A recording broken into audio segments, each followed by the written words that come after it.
From sunny Southern California, we bring you Meet Bridget. Bring it on, baby.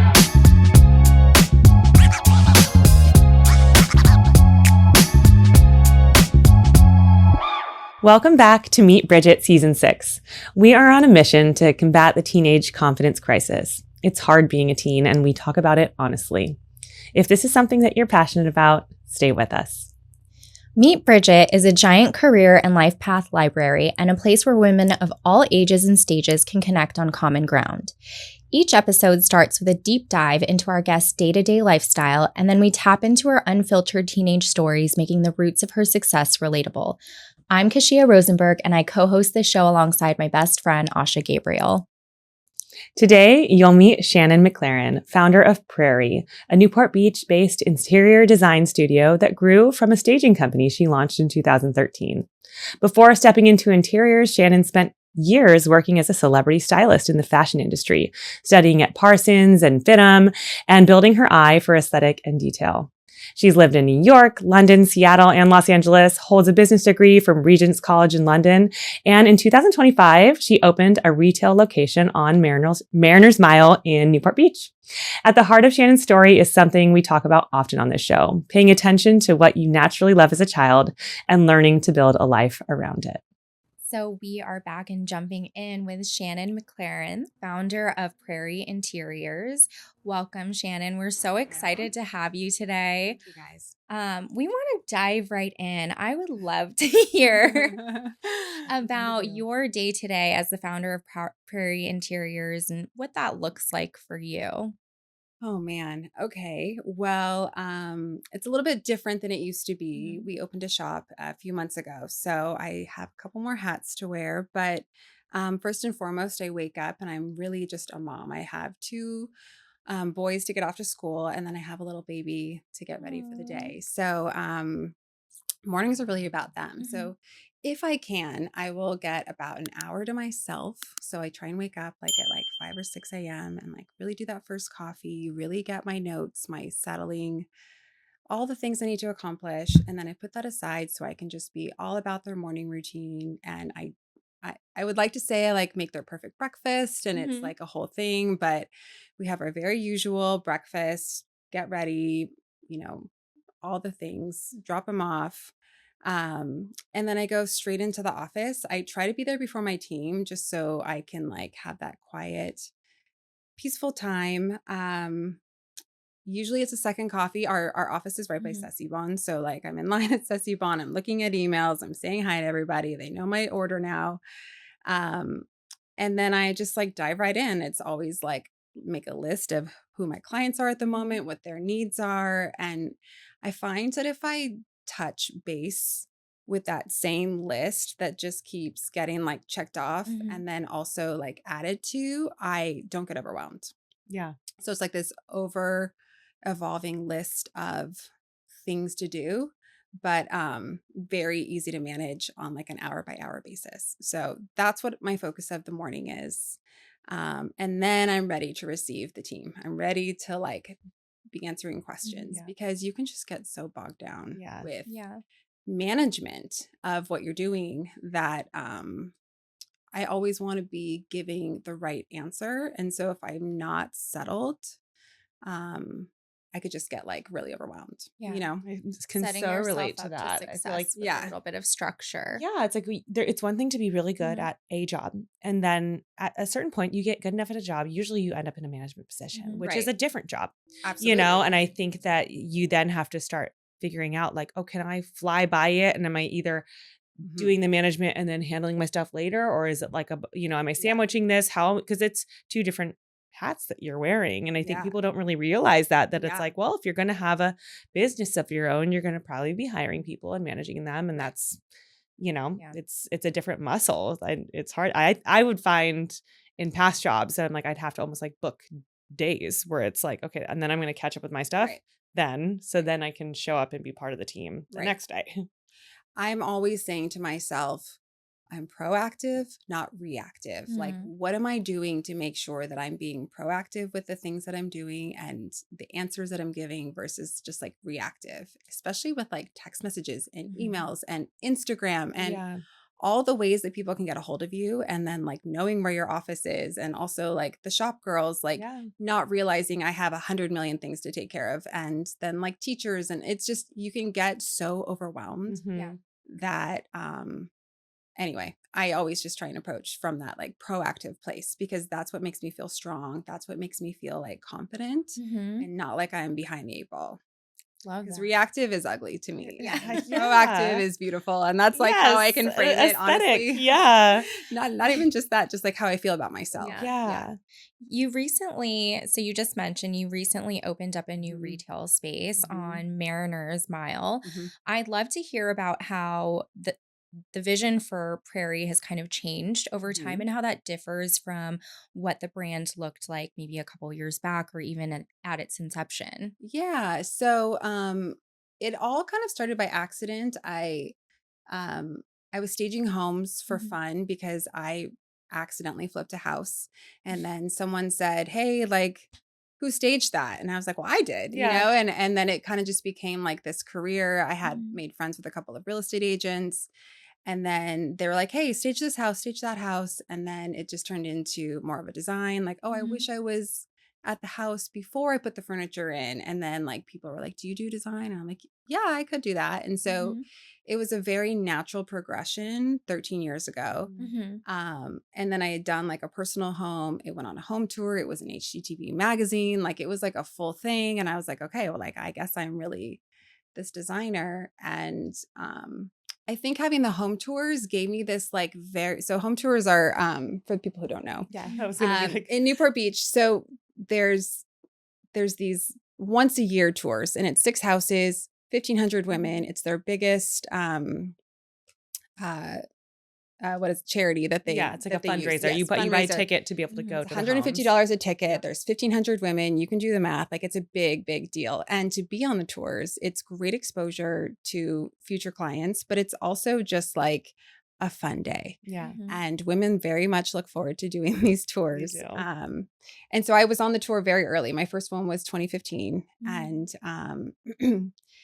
being there really gave me this sense of like, oh my God, I get the community. I get who these women are. I get what people want. Like it felt like I had this like tap in. And then I did a couple more tours. And then like, I think I've done like 7 tours between Newport Harbor and CDM. And that community touch base made me feel like I could have a shop and like also be connected to people, but like year round. So there was always like a lingering, we will do that one day. And it just kind of, again, naturally progressed to where like the location became the right spot at the right time. And Mariner's Mile was like redoing their whole center. Amazing. Because I've tried a bunch of other places and they just all failed without, natural rejection. And so this just felt like the right time to do it. And so anyway, that's kind of like my explanation as to why I wanted to do it, was just like to get that feeling of tapping into the community. In a way, it's like a permanent home tour for people to be able to come permanent in home tour and step into your design mind. And I'm sure so many times, like maybe someone's not quite ready to hire you as a designer for their home, but they're like, where did you get that vase? I love how you hung those photos, you know? And or just like, I only need one couch, but I want it custom. Yes. So like, can you do that? And walk in our shop and we can do it. Let's talk. I love that. So it kind of like reduces the barriers to getting a designer, and it's been super fun. Like I'm really loving it. I'd love to hear about some of your core traits. Like what serves you really well as an interior designer? I really like problem solving. There's like a weird psychology to it. So I can meet someone and there's like also this intuition to it too. So like I can meet someone and I can feel you and I can see you and I know what you want because we've spent time together. And then you tell me even more what you need based on how you live your life. And I like connecting those pieces first, like laying the groundwork of like, okay, I'm going to make their life better and easier with design. And then I'm going to make it prettier. So it's kind of like I take you through me and then I spit out something that works for you because then I leave, you know, and it has to be what you want and what you want to wake up looking at, but also like I have these skills that I can like make your life better. Mhm. So for me, that is a huge thing that we take. And I think that's why we've had success, is because not all of our houses look the same. They look like our clients, but they also feel like our houses. Yeah. Mm. So, Well, if you had to identify a couple features or how your brand would be recognizable to someone, what would you say if you could? It's kind of that perfectly imperfect. It is casual, but like weirdly, fancy. Mhm. It's a place that you can relax. It's layered. I hate that word now. I feel like people reuse like layered, eclectic, There'll be like vintage, blah blah blah terms blah that kind blah. of I pop mean, up. Yeah. I've been saying these words for a long time, Yeah. and boho was attached to me at Yeah. one point. Yeah. I hate that word, Yeah. but like, it's just kind of like the unexpected mix of things that we do, but it's like our own little equation of like balance that we do. It's Mhm. masculine, it's feminine, it's Mhm. a little bit French, it's a little bit like California, it's a little bit mid-century, but not a lot of mid-century, but it's mostly like Italian mid-century. Like I Yeah. can't even like explain it in a way that like someone could write it down and do Yeah. it, but like I've been doing it so long and it's just really like a gut check. Yeah. Yeah. Um What when you describe your work really beautifully, and you, as you I said, hope you get that. Yeah, thank you. you've been doing it for so long, so I can envision that over time, like, your styles have changed. You obviously like take a lot of care to create spaces that are very, very intentional and specific to the people that are hiring you, to your clients. What are some of the things that really excite you about the work to this day? Oh man. I mean, every house is different. Mhm. Every house is different. Every family are different. Like every client, every need is different. Like I'm never bored because the longest job I've had is like 3 years. Hmm. That was like a long job. Yeah. But like, there were breaks in between. But for the most part, like there's always something new. There's always like a new challenge. And I love architecture too. So like every house, like I Mhm. fall in love with the style that we're going to do for that house Mhm. because it's the architecture. Yeah. It's like a Spanish house that I do is so different than like a mid-century 60s house. And, it took me a while in Newport Beach to get those exciting homes because Yeah. everything is like on the newer side, or it's like a Mhm. track house that like someone wants to just redo. Right.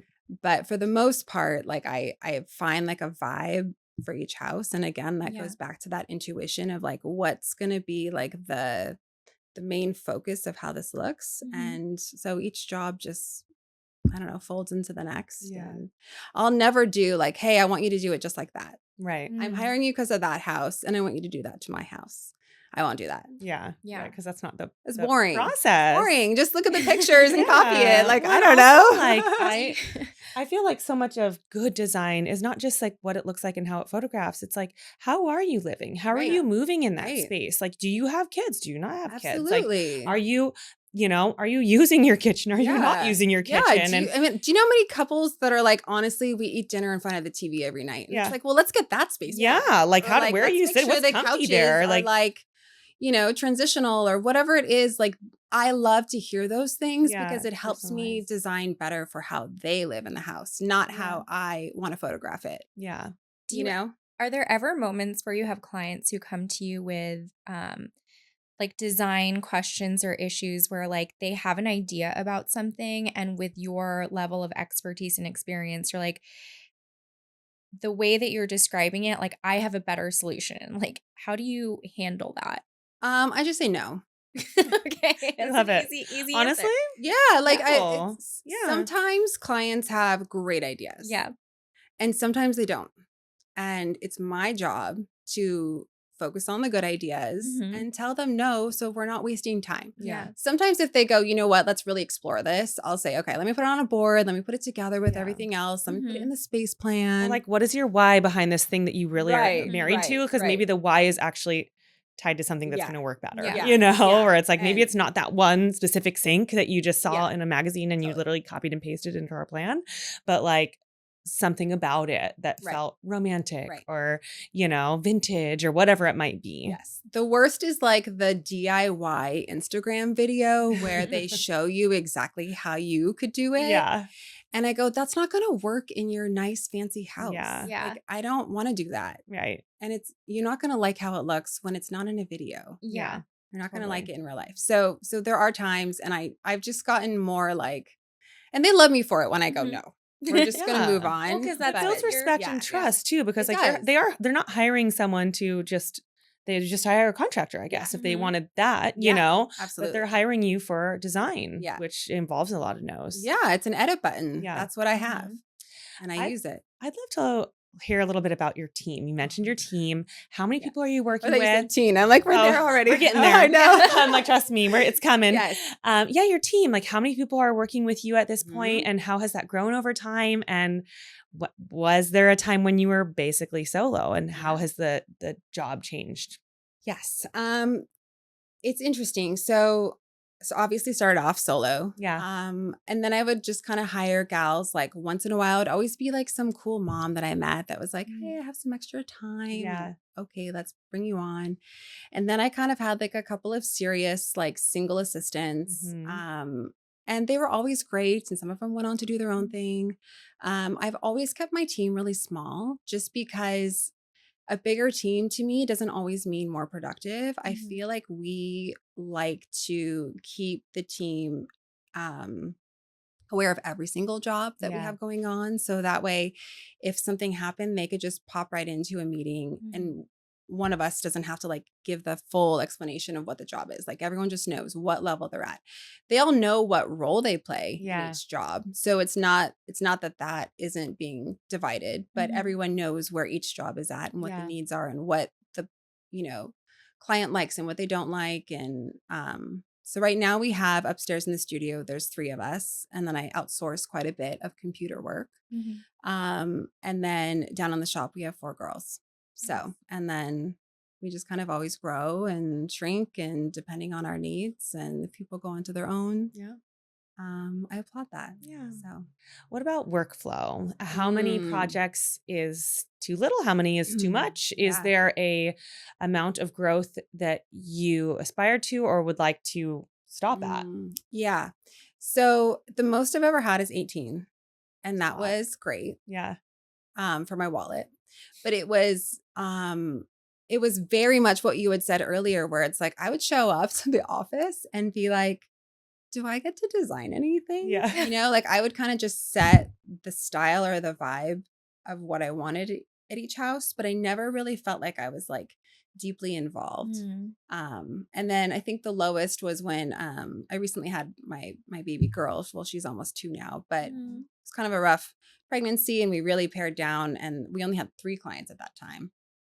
And that was too little for me. I like Yeah. to feel really connected. So my sweet spot is like that 12 mark, Mm-hmm. which is where we're at right now. Amazing. And every job is at a different phase. So Mhm. like if you're just in planning phases, well, we're not seeing them all the time. Right. So you get to like have them on the roster without being in the roster. So I would Right. say like active construction, it's like 4 or 5 is kind of my sweet spot. I love it. Yeah. For someone, say a teen girl's listening and she wants to know, she's like, I think I want to be a Yeah. designer. Can you tell us a little bit about the education and experience and also like what kind of person Sure. makes for a good designer? Sure. I am of the belief that you don't have to study interior design to be an interior designer. I did not. My path was very different, but I think it's important to harness anything that you're interested in into self-learning. So Mhm. like just because I didn't go to interior design school Yeah. doesn't mean I don't know anything about interior design. I Right. know everything is self-taught. I have my own little library, I have my books, I have all the things that kind of influenced how I design today. And most of it's actually through like fashion education, because Mhm. that was my original path. But I think that like especially with the internet, like there's no like wall of like hidden information. Like you Yeah. could teach yourself Especially with anything AI you want to now. know. Yeah. Gosh. And also I think a lot of people think, well, oh, I want to be an interior designer, so I should learn CAD. Mhm. Do you know how many designers I know that do not know CAD? Yeah. Because that's not even something that like you need to do. You have people in your office that do Yeah. that for you. CAD, for people that have Oh, never yeah, heard that sorry. term before, is like a design Yep. software basically Yep. that enables you to basically like take pieces and put them Right. into visual mapping, I Right, guess, right. if that's Yeah. It's used for a lot of different things in design, but in the home context, I guess. Most jobs have architects on them, and the architects need to know how to do CAD if you're going to be an architect, but they kind of do all of the planning part for us, and we plot in and we do more of like the visual component to it. We obviously design cabinets and millwork and things like that, and people on our team design those things, but that's not a make or break. I think it's more about honing in on what you like, what you don't like, what you're inspired by. Like, what is your style? Do you like French? Do you like English? Do you like Italian? Do you like old? Do you like new? Do you like weird 80s stuff? Or do you like it when it's all mixed together? And like, how would that mix look for you? And just kind of like really looking at like how you dress too. Like, are you like a tomboy, or do you like trendy, or whatever that is? Because it does influence like how you design. And how you show up. Interiors. For sure. So there's never too young of an age to start learning who you are. Like, and if you want to be in the design industry, you really need to figure out what you like. And like I said, like what you don't like. Really examining things. What is like the best way, in your opinion, to get a taste of it or break into the design industry if you weren't coming from like a design school?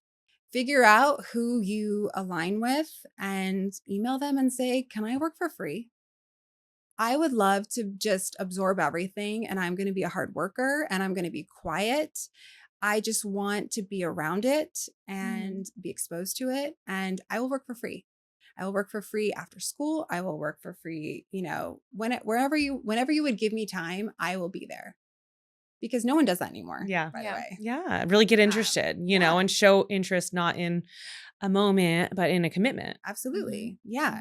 Just showing up and having that bit of exposure. Totally. And if you don't have time to go and work, like, ask your friends, hey, you're just moving into your apartment. Can I like come with you and like shop at IKEA with you and pick things and get a feel for like dimensions of things or layouts or whatever it is? Like, just get in it. Yeah. I mean, it's something that's a muscle that you can build. It's funny because I feel like that's so applicable across careers, right? Yeah, like I've had people reach out and be like, I want to start a podcast. How do you do it? Just do it. And I'm like, well, we didn't take a course. Like we learned Audition. We learned how to edit and do things ourselves because we wanted to be able to understand it. But I'm like, if listening to our first episodes like makes me chuckle, like it's cute, but like same with my first designs, right? Just went for it. And like over time, it's like, I can confidently say, I'm like, oh, I feel like we're really comfortable in here. And I feel like we make people feel comfortable. Just exercising that muscle over and over. It wasn't an education. It was a doing. Jump in. Yeah. Like, everything is fixable. Yeah. Everything is fixable. You always get another chance. You always can be better. Like, there is no reason why you can't do something. Yeah. And even in a design, like I'm not afraid because I know I can fix it. Yeah. If I mess up. Yeah. So, which is liberating. It is liberating. It's a little scary sometimes now too. There's higher stakes. Yeah, totally. Bigger clients financial, and that kind of thing. Yes. But there's something to the creative unlock there. It's like not getting in your own way by being afraid of what the final outcome is and just trying it. Yeah, absolutely. And anyone that comes in my office, whether they're wanting to be an intern or whether they want to be a senior designer, I like throw them in. Yeah. They go just like in, and I like make them follow me around. And then I ask them straight up, like, what do you think? What do you think that meeting was all about? Like, and I just, okay, put that together. Or what do you like, I just want them to have an experience where they're doing it. Cause I feel like that's how it locks in, and it's fun for them too. And then they're like, oh my God, I really like this, Yeah. Well, it's also how you build confidence in anything, right? Totally. It's like you have an intention for something and then you match your action to the intention. And then it's like, oh wait, I did it. Yeah. And then it's like, okay, now I can do it. It's not like an interest or a secret, can I? It's like, well, you find out if you can by doing it. It's not self-limiting. Yeah. Well, I'd love to take it back because you knew we would do. Okay. We'll go into the teen years, but I'd love to go. I think it's really interesting, especially for a creative career, to visualize you as a little kid, like as early as you can remember. Were there creative things going on? Take us back and paint the picture of what you were like as a little kid. Definitely. So I grew up only child. So I had myself to play with. Very much into Barbies, very, very much. Barbie houses would take over the whole living room, and I would just be in my own like imaginary world. So I would watch a movie or I would watch a show, and then I would reenact that in like the way I set up the Barbie houses and how it would all go. But very much the beginning part of it was just setting up. Yeah. Um, and who knows what it was, you know, Yeah. my kids, my dad would probably like, you know, put it all away or whatever. Yeah. But, you know, there's just like that unlock of like visualizing and imagining and just feeling like you're in like this escape world, right? Yeah. Like spatial Yeah. creativity too, or like where are things kind of going? Yes. And I know every designer says like, oh, in the middle of the night, I would just move my room around and then I could sleep better. But that was like how it was. Like, Really? I loved how things laid out spatially. It would just feel fresh to me, you know? So What about as you got a little bit older, what did you ever have any concrete like careers that you were already like, I'm going to do this from an early age, or what was that like for you? So I was always certain that I would be in fashion, which is why I kind of started that direction. But I had a very interesting, like almost double childhood. So I lived alone with my dad till I was 13 in Orange County. And then I moved up with my mom in Seattle, or Medina, Washington is like a really small town outside of Seattle. When I was 13, and she had just married a very fancy, you know, man. He was the VP of Microsoft, and my mom was doing PR at Microsoft, and I got this like, you know, front row seat of these two very, very like high level functioning adults, just kind of helping me manage my interest into something that I wanted it to be. So, you know, I was doing like floor plans when I was 13 and presenting them houses. And we were building a house at the time with an architect on the water of Lake Washington. So I also got like front row seat of what that was like. And it just kind of made me feel like I could do whatever I wanted to do, and this is like the level that I want to be at with their influence, just because I mean I respect like how they do things in the world, and I think it was great to be exposed to them.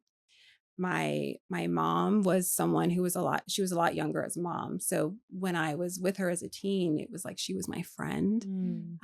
So we kind of operated in more of like that sort of friend level. And she was just such a great influence on my confidence and my vision. And she always told me I had great taste and to harness it and show me things. And yeah, so it was a nice time.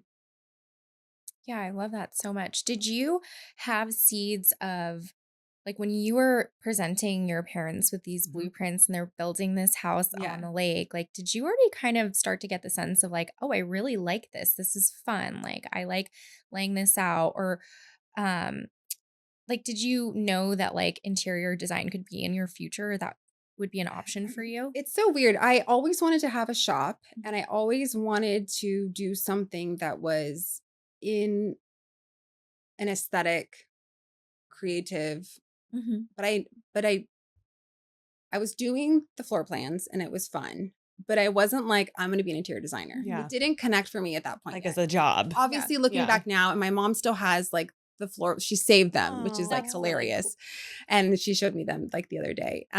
But I didn't connect it. I was like, no, I'm going to work in fashion. Like I want to be like, you know, it was a time where we had Cosmo, we had Vogue. Oh yeah. The like magazines. In the late 90s, the early 2000s, like it was all about fashion, and I just wanted to be in that world. So I was on that path, and it wasn't until a little bit later in my 20s that I realized I actually should be a designer. But but yeah, it didn't unlock for me at that point exactly. But it was super fun, and I was doing it a lot. Tell us a little bit about your time as a fashion stylist and your time in the world of fashion. What did you pick up there that you carried on with you into the world of design, and what was that time like for you?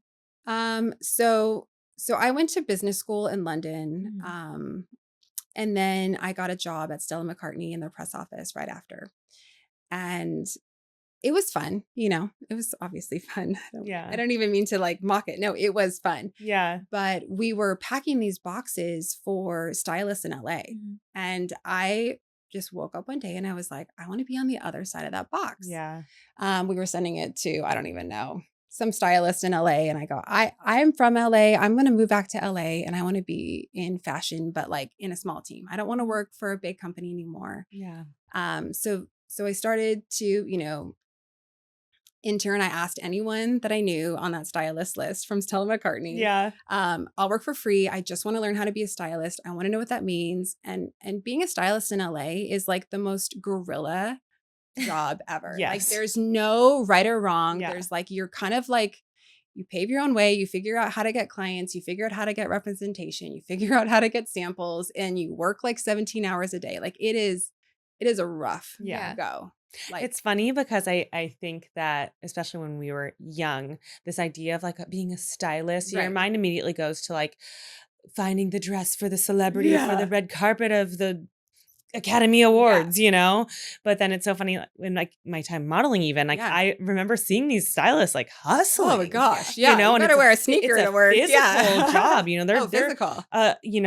And you're BlackBerrying and like trying to like coordinate, and you know so much about UPS and FedEx deliveries and like and my God, if you lost if that box didn't come to your fitting, you're screwed. I mean, it was like real consequences, or it felt like very important at the time. Well, and a lot of times they're taking a lot of like personal liability, like buying things, and returning them, and all sorts of crazy trusting stuff. a 22-year-old with $100,000 worth of like jewelry just in my car, like I don't even know how it all worked out.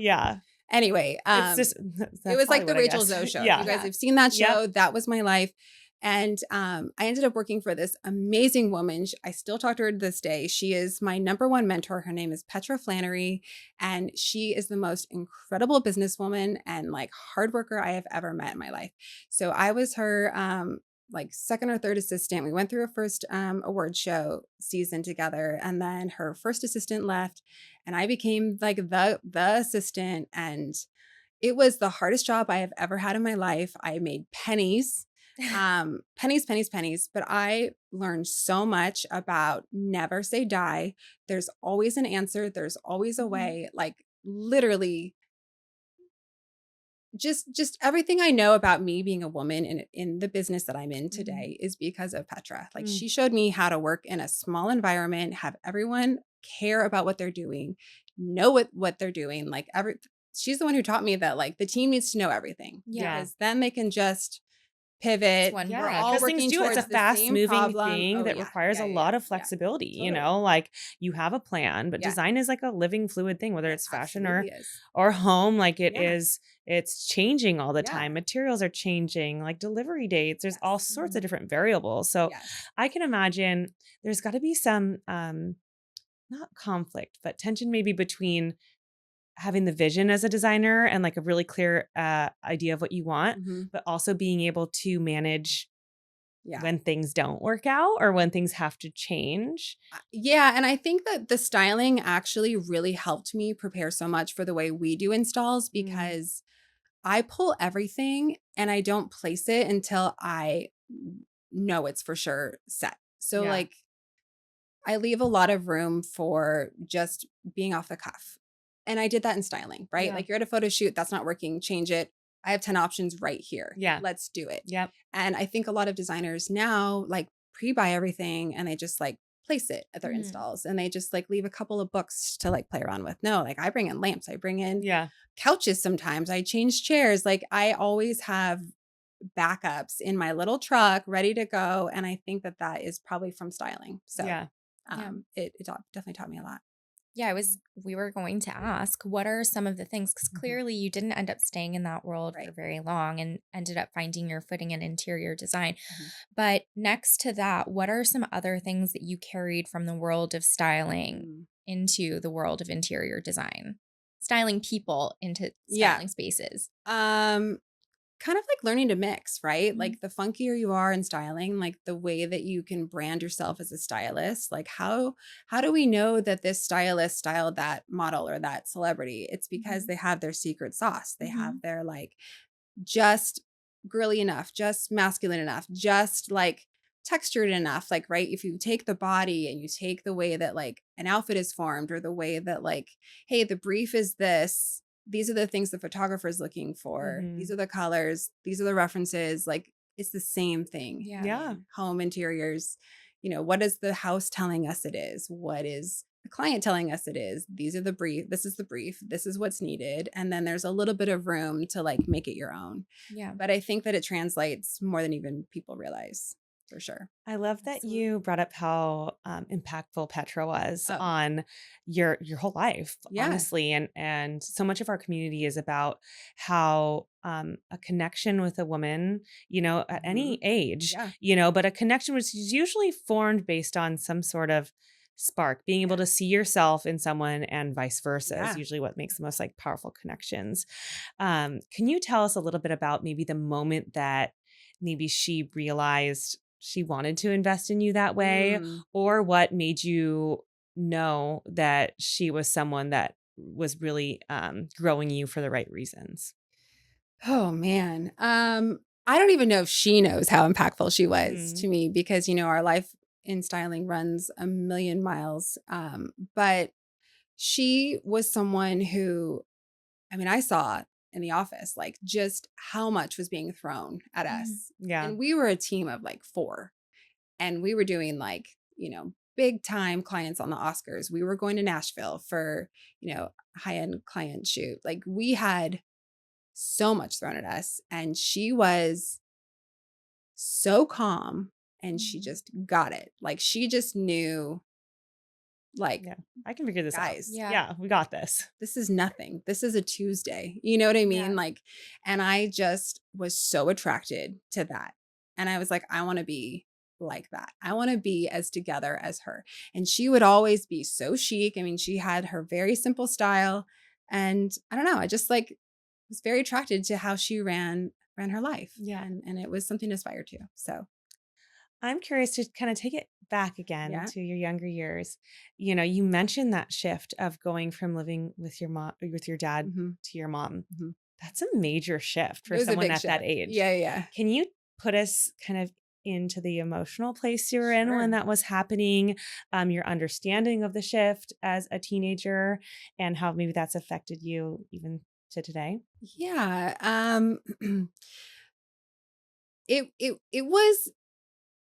It was a very, listen, being 13 is hard. Yes. Being 13 is hard. But I feel like it almost was a gift for me because no one knew me at 12. No one knew me at 10. No one was telling me I was a dork, right? So here I am, new state, new school. I like could just show up and be like, I'm going to tell everyone who I am. I didn't know that, but like like it was almost good for me to just feel like a little confident, like, okay, whatever I did that embarrassed myself in 6th grade isn't here. Right. Yeah. So there was that. And then there is like a little bit of like fake it till you make it imposter syndrome too, because I didn't know anyone. I'm starting 8th grade. Everyone knows everyone. And also like my dad was very conservatively, like just normal, like middle class. And I am now at a school with like, I live down the road from Bill Gates. Like we're just like in a different life. And it's like that emotional shift of like, how do I act? How do I get friends? Like, what do people like? It's the same stuff every teenager has. And you just kind of like work through it. And it's part of the growing pains of learning who you are as a woman. And you just kind of have to just go through it. Like you can't not go through it. Yeah. It's such a big thing. Like it is. We've interviewed hundreds of women now. No one gets away. Has said, oh, I just loved being a teenager. It was so smooth and easy. And I just, no layers, thumbs up. Nobody says that. And I think it's intentional. It's for a reason, it's one where it's such a big shift really for anybody. I'm interested because it sounds like around that time was when like you've always had this interest in fashion, right? And I think that a lot of people that fall in love with fashion fall in love with its ability to change your state. Right? Like if you're in a new setting or you want to feel a certain way, you could do that with fashion. You totally can. It can be really powerful. Can you tell us about your teen fashion? Were there any changes or shifts that happened in your teen fashion then? Okay. Listen, Orange County, I was Gwen Stefani. Okay. Then you moved to Seattle and suddenly I'm like, this preppy girl that shops at Abercrombie and wears like those Doc Marten Fisher sandal. Like, I don't know, like the style changed. Was that part of it? Of course, it's the exploration of who you are and, where you're around. You want to kind of fit in, but then still be an individual. Yeah. But definitely no one in Seattle was wearing anything that looked like Orange County. Yeah. So that changed very quickly. Where I shop changed very quickly. And, luckily, like my mom was so cool. And that was how we bonded. We shopped a lot together and I helped her pick out outfits. And she always let me style her for these galas that she was going to. And it was really fun, like sweet time that I didn't even know was like bonding with my mom. But yeah, we kind of did have that in common. I think it can sound like a casual going shopping with someone, but it's like, no, if you're really like shopping or shopping for an occasion or just especially with a mom, it's a creative process. It's editing, and editing together. And I feel like it was funny because I went to this like Orange County, there's all these like shopping events. So yes, like there are lots of shopping events. But a couple of my really close girlfriends threw one and I'm like, oh yeah, I'll go to that. But I can't shop with a lot of people around me. Shopper. I'm a solo shopper. I'm same. Except my mom. Okay. Because I'm like, gosh, me too. I'm like, my mom I know is going to tell me like, that looks weird on your body. Like, my sister won't tell me that. My friends, even my best friends, like they're not going to tell me that, or be like, I like that one better. Most of my friends are, God love them. There's something so intimate we about like shopping. Your mom, Yeah. It's just a different, it's also kind of like a sweet, intimate thing, to do it with your mom. Yeah, for sure. We still shop together. Where did the name Prairie come from and when did you start that brand? So Frank Lloyd Wright is an architect and his style is called Prairie style. It's the sort of Midwest flat homes, big ranch, land. And I always thought that name was beautiful. And it just kind of clicked. That's what it's been since day one. And it kind of just became what it is. And it's kind of lame that now my style is a little bit like, floral and whatever. So then people think it's Little House on the Prairie. Yeah. It's like, not, but it kind of just, I liked the name. I liked the way it was a shorter name. It was easy to remember. Yeah. If I ever sold my company one day, it's not my name. I don't know, all those things you think about. Well, I feel like I was born in Nebraska and moved when I was 2. So I wouldn't say like I'm a Nebraskan by any means. But I do feel like people that know the Prairie, even if you're whether it's Prairie style or the Prairie, it's not so much the cornflowers and the little thing. It's like Prairie is expansive. Yes. It's wide open space that you can kind of do anything with, and I think that from a design perspective, at least when I saw your shop, that's the vibe I got. Yeah. Sort of like open space. Yeah. All encompassing. Yeah. Just kind of like a collection of things, which is really cool. Totally. I'd love to hear about some of the traits that you had. Like when you talk about being a teen in that transition phase, like you speak a lot about your mom supporting you and like going shopping with her. And then even just about putting one foot in front of the other and like figuring out your personality. What specific personality traits did you have as a teen that helped you navigate a new environment and adapt to like finding a new friend group and establishing yourself somewhere new? I feel like I was always more bold than I should be. Like I just kind of went full in before thinking. That's been my personality literally since day one. So my family definitely gave me the confidence to keep doing that. Like I was never reprimanded for making impulsive decisions, and probably a lot of things that I've done in my life are impulsive. But then I've always known like, okay, but there's recourse. There's always like a way to get back if I went too far. And I think just that high level confidence that they gave me of like, you could be anything you want to do or be anything you want to be and do anything you want to do. And you just need to figure out what that is and go with it. And then figure out who's doing it the best and like find their path, right? Like that was kind of like that advice that they gave me at 13, 14, 15. Like, okay, you want to do this? look up that person, figure out how they did it. Okay, that's one way to do it. Or, who's doing that now? Go like figure out how to be near there, or like go live in New York City for a little bit. Oh, you want to go to school in London. So like there was Yeah. always this like support that I just never questioned ever. It's such a gift. Yeah, it is a gift for sure, because now that I'm a mom, I want to make sure that I'm doing that for my kids too. With like, it's a fearful position to be in though as a parent. Yeah. Because you also want to, I don't know, it's hard to not be like, don't act that way, or don't do this, or whatever it is. And so I really look at my family now and am so grateful for them treating me like I was an adult when I was only 13. It sounds like they gave you a lot of creative freedom to like explore your different personality traits and what you liked, and did it in a way that they wasn't limiting. Yes. Which exposure really was cool. it. Mhm. Exposure to anything within my interest was their goal. So in our organization, we're really passionate about the growth mindset and the importance of making mistakes or trying new things, or, owning responsibility over those mistakes if it's appropriate too. When you look back at your younger years, were there any like critical mistakes or obstacles that you can pinpoint and things that you learned from them? I was boy crazy for sure. Like I wish I spent more time hanging out with girlfriends or doing like sweeter things. Not to say that the comment makes it seem like I was like naughty, but I just mean like I cared so much about what stupid boys thought. I love that. We need a period after. No, I'm serious. Like, and why? Yeah. Like, I look at those guys now, they are losers. I've looked them up, and it was just like, what was I doing? Or why did I care? Or like, why did I even think that like me walking by them, and maybe it was just the teen movies. I don't know what it was, but I just wish that I got that time back. I really do, because I thought too hard about it. Yeah. It's just dumb. Yeah.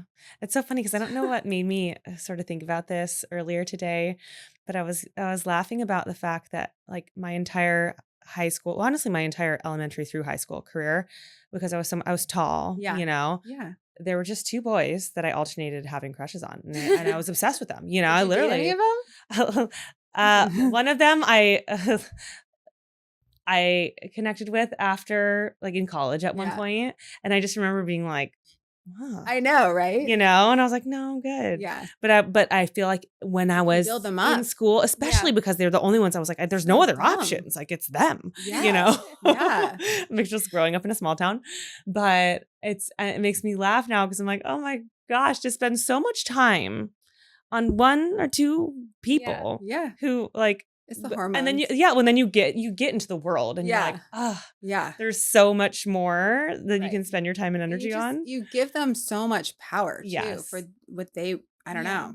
Well, I think it's funny too, because if I think about what was happening at the time, I mean, you talk about being in the world of style and fashion, like 2000s, like one of the first things that pops into my head is literally like People and OK and Cosmo was so big. How to get a guy to Exactly. whatever. And then like that movie, like even. weird feminine like manipulation So of men. Make a guy go crazy for you. So there is 10 guaranteed like, ways to subliminal kiss better to it that I feel totally like was injected into us, totally. just like the whole body dysmorphia. Yeah, you combine that with like Lindsay Lohan is and 90 Britney. pounds. Yes. Like, yes, exactly. All of that stuff, hypersexualization, like all of this image stuff.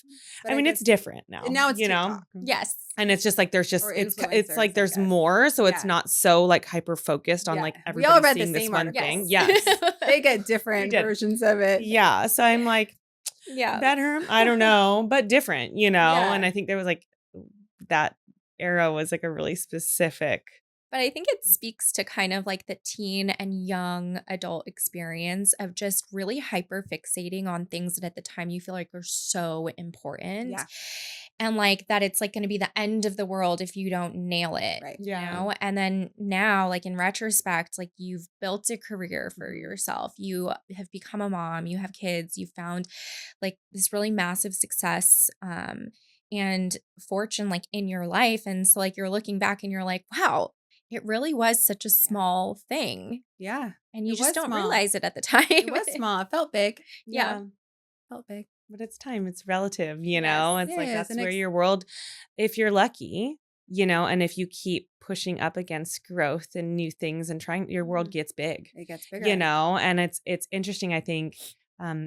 I don't know if you've had this experience, even especially living in two different places, but then maybe interacting with people whose worlds might not have expanded so much, Right. you know, and kind of seeing, I think it's a interesting way to see like how much you've grown and changed from time to time. Not that comparison is ever the answer, but like, well, no, I mean, there's everyone has that one uncle or something that's like lived in the same house, done the same job, like, and you see them like once every 10 years, and then they're like, whoa, you really like went for it. Yeah.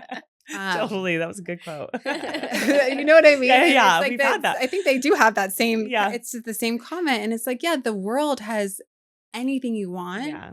You just have to like, just go for it, I guess, as cheesy as it sounds. But, just more experiences, more saying yes, more, you know, if you say yes to this, then you say yes to that, then that happens, and then you meet that person. I mean, look, I'm sitting here with you because I said yes to mahjong, like whatever it is. Like my favorite comment is like, just say yes. Yeah, and you'll something good will happen. Yeah, keep showing up in places that feel energizing for you, and like that things just keep showing up. Yeah, and you will have anxiety. Yeah, like you can't avoid anxiety. You will have anxiety. Yeah, you're doing something new, you're going to feel anxious. Yeah.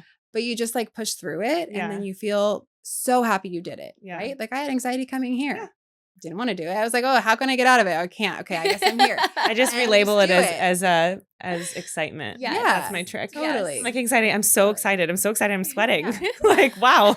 Like I'm so excited. On that note, you've had some really big, like dichotomous life transitions, like the transition from living with your dad, which you describe as being, you know, more simple, like conventional, to like all of a sudden like living down the street from Bill Gates, like, and then, you know, you're shopping with your mom and working in the world of fashion to transitioning to interior design.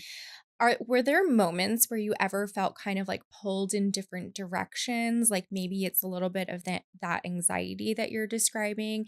And if so, like, I know you said you just get through it, but like, what is the thing that you tell yourself, or what's like the unlock that you've given yourself to like actually get through it? Yeah. I mean, I think that if any experience feels too overwhelming to be at, like, listen, I've been in this for 13 years. I'm 40 years old. I have a shop. I have a studio. I had a girl I met. She's 22 years old. I interviewed her yesterday. She said that she walked into my shop, looked around, saw my studio was upstairs, and said, holy crap, that's a dream. Okay, but I didn't do it overnight. Yeah. It's been over a really long time. So like take bite-sized pieces of it at a time and you'll get somewhere. It's not that like you are going to expect this new, I mean, the hills have been like this, right? Yeah. Like it's like I'm on downs. I'm divorced. Like there's things that have happened throughout that hurt and that you get through and you get past.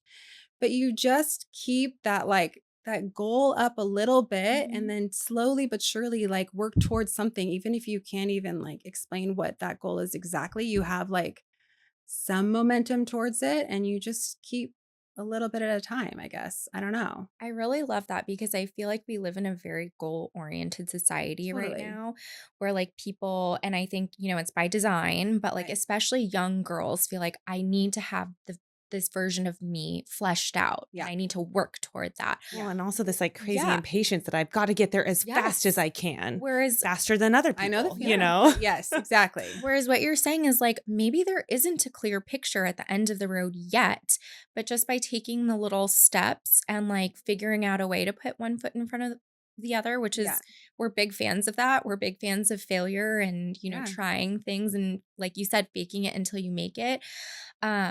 That you can work towards something and then eventually you have the dream. Like, but even now, like you could say, I have the dream. I'm not at a destination. Yeah.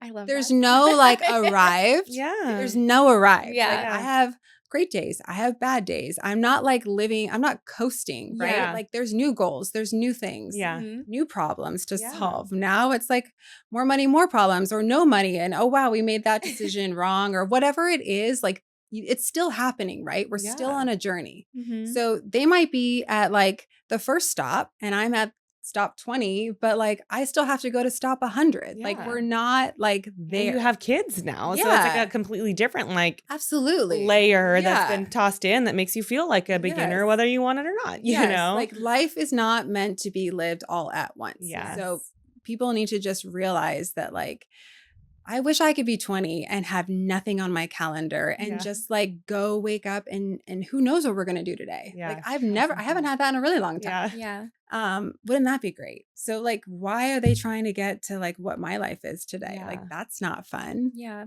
you know? And so I think people need to just chill the fuck out. Yeah. And like go Yes. have a drink with your friends or Yeah. go do something stupid or I don't know, Yeah. whatever it is, like just stop trying to like be somewhere because once Yeah. you're there, you're not going to be like, I'm here. Yeah. Yeah. It's There like- is never like an arrival. No. And if there is, like, Yeah. Now what? Enjoy Yeah. enjoy it's not each fun. Yeah. now you Then have- you get bored. Right. Or you have a breakdown. right. Like- Or you like if you get there too fast, then Yeah. you're not going to connect with everyone else that's there with you, No. right? Or Like you still have the same problem of just constantly feeling like you need to arrive somewhere as opposed Yeah. to just like what I think you're saying really is like sitting in that Yeah. journey, like Yeah. being really as Present. intentional and present in the journey as you can. yeah. Yeah. Which is really beautiful. It Yeah, is. you Well, just and I gotta think like that it's it. like you can also achieve really big, crazy, amazing things while taking time to have fun and Yeah. enjoy it and take a Yes. pause and Yeah. be a teenager when you're a teenager, not fixing every single thing around your college application or your Yeah. design school that you have to get into. That it's like Yeah. you can have those ambitions, but you can also like, just You can be your boy age. crazy. and Yeah, then you can be boy crazy. Still be on the Still a right little path. boy crazy. No, but like, yeah, you can't run away from your life because Yeah. you're on a path. You have Mhm. to live your life. Yeah. You really do. And if you're not living your life, then what are we doing? Yeah. I'd love to hear what success means to you at the Oh, stage in the career that you're at. What does success mean? Success for me on a work level is waking up and like liking what I'm doing, right? I Mhm. like my clients, I like my projects, I like the people that work around me, I like the people who come into the shop, I like everything that I'm doing. And if it doesn't work right now today, then I don't need it, right? Like Mhm. I can feel that like satisfied currently. So that feels like success to me. Personally, it's like, are my kids, or do they feel well regulated? Do they feel like they can just hang with me? Do they feel like they have access to me? Can we just like chill together and like, I don't know, be warm together? Yeah. Like that's success at home. Mhm. And what else is there? I don't know. Friends. I mean, I could use more friends. Why not? Like, Well, we go pay mahjong. yeah, exactly. Hey, like, friends. you know, Got there's, two new friends right here.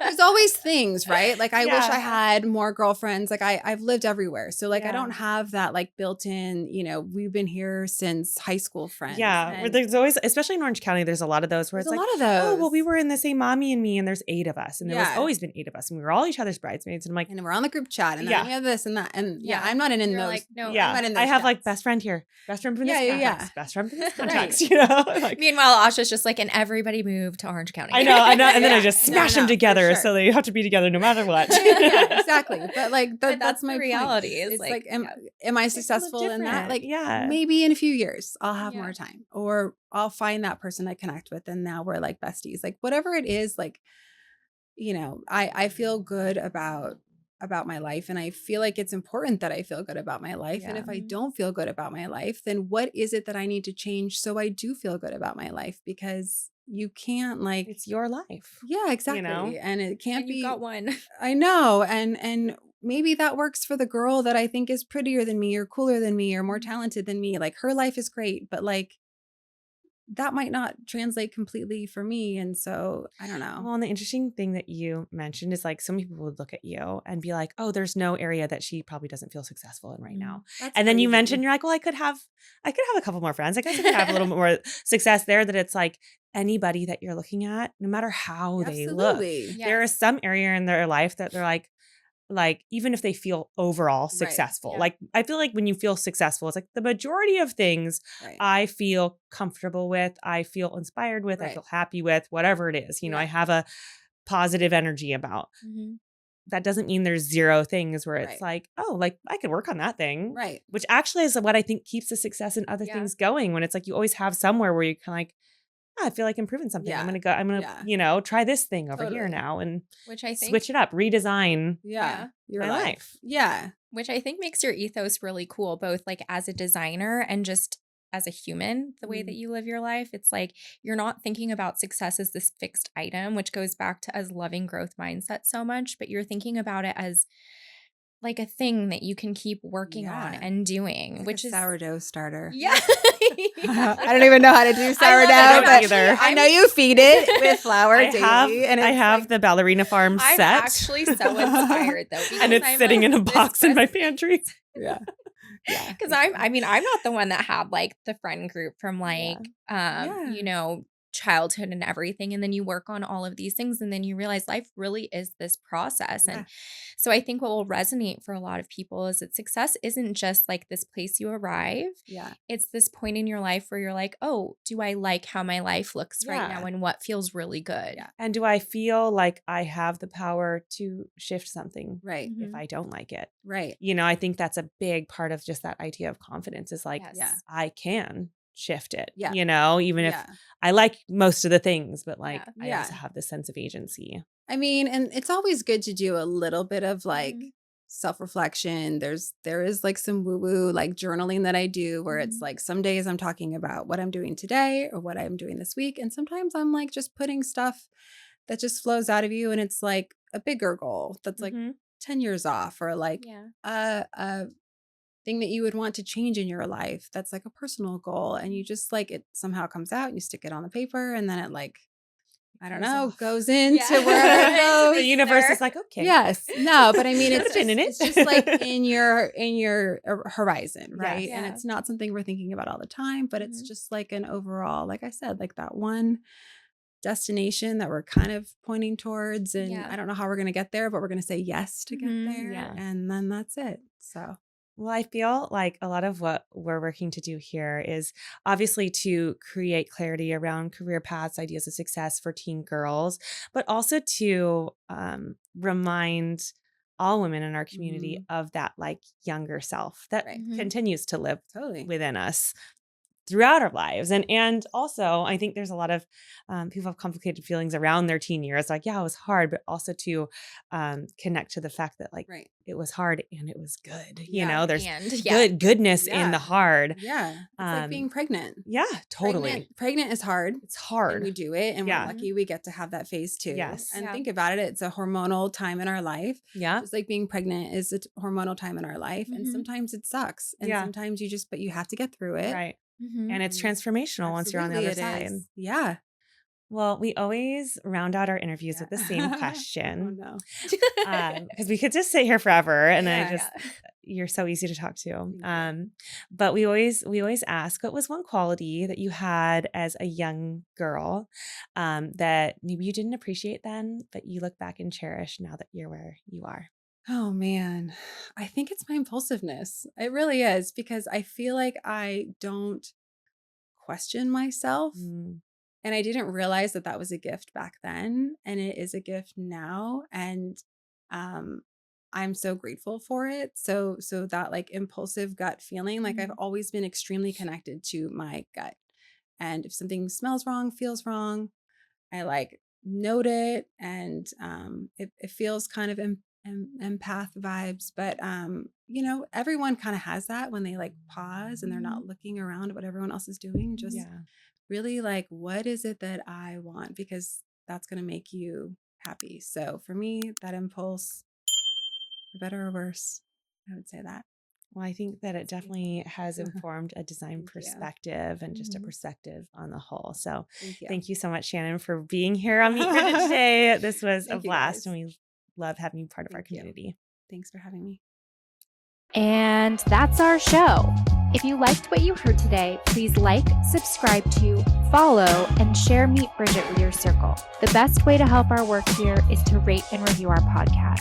We're listening and constantly working to build something helpful for you. Catch you next time.